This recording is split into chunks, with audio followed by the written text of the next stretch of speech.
Hey guys, Jon Adams, my practice studio.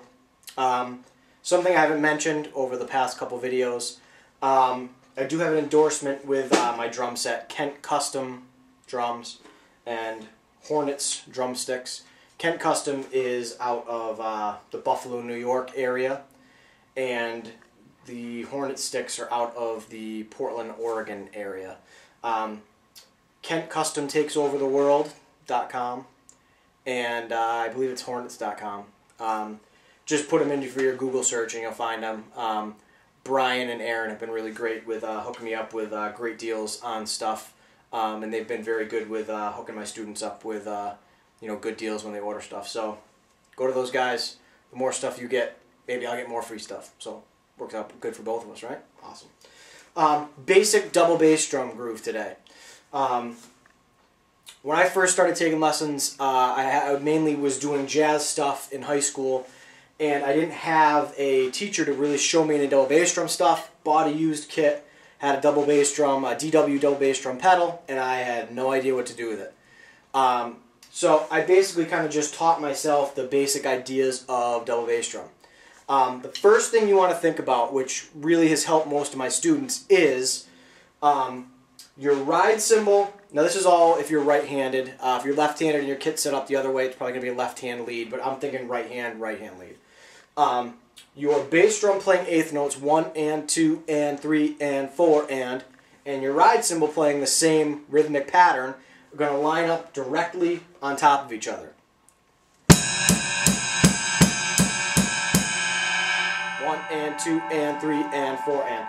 All your E's and U's are going to be with your left foot. So it makes it not real simple, but it makes it pretty simple to think about, and if you write it out and put it on paper, if you can write out your basic eighth note drum beats, just put in your E's and U's, and those are going to be your left foot, or left feet. I don't know if it's foots or feets or whatever, but here's your basic groove, and what I'll do is I'll start out with the eighth note pattern.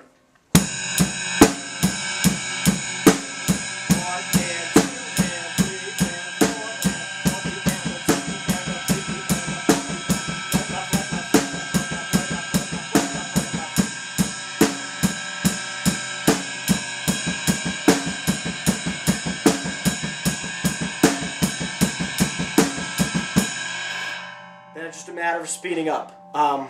By no means am I a really fast double bass drum player. I can do medium to medium fast. Can't do any blast beat stuff yet. Still kind of working on that stuff. I've mainly, for the past couple years, been touring with a band called Max Tone, doing just pop rock stuff, just trying to lay down a nice groove, good time, tasty fills, yeah. So I'm actually getting back into doing stuff, taking some lessons with online with Mike Johnston. I'm sure most of you people, if you're checking this stuff out, have seen his stuff. Mike'sLessons.com, or if you put in, I think it's Drum Teacher 76, or just Mike Johnston into a YouTube search, you're going to get a bunch of videos. He's got links to his site. He does a lot of cool lesson stuff. So, basic 16th note groove again. Eighth notes lining up with your ride cymbal, snare drum on 2 and 4. The E's and the U's with your left foot, so they're dropping in between your cymbal and in between your cymbal and right foot.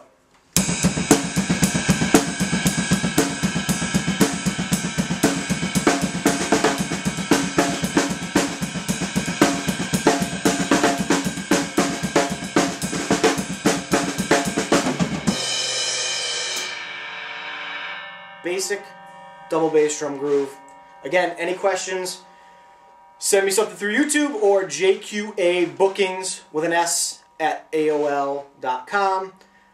Check out my band's website or MySpace. Just type in Max Tone. There's a bunch of YouTube stuff, so you can see some of my my live playing that I've done. And I'm just going to keep sending you guys some stuff, putting it up on YouTube. If you guys want to try and hook up with a lesson, I have just started doing with some Skype stuff because I have some students from out of state. I'm in Westfield, Massachusetts. I've got a couple kids in the Hartford area that it's just kind of, it's a 45-minute, hour-long drive. Sometimes with the weather bad in the winter, I'll just do a Skype lesson with them instead of having them drive up. So I do definitely, we can work out some openings. But drop me a line if you're interested in doing some lessons. Otherwise, I'm just going to keep posting stuff. Most of this stuff is already for my drum students. I I do, during my lessons, they get a copy of their CD of their lesson every week. And I'm posting mainly this stuff for my students to kind of go over and reinforce what we did over the course of the week, so they can go back, check out the drum fills, make sure they're playing it right, see if it sounds right, see if it looks right. So that's the scoop. Drop me a line, or I will see you in a later video. Have a good night.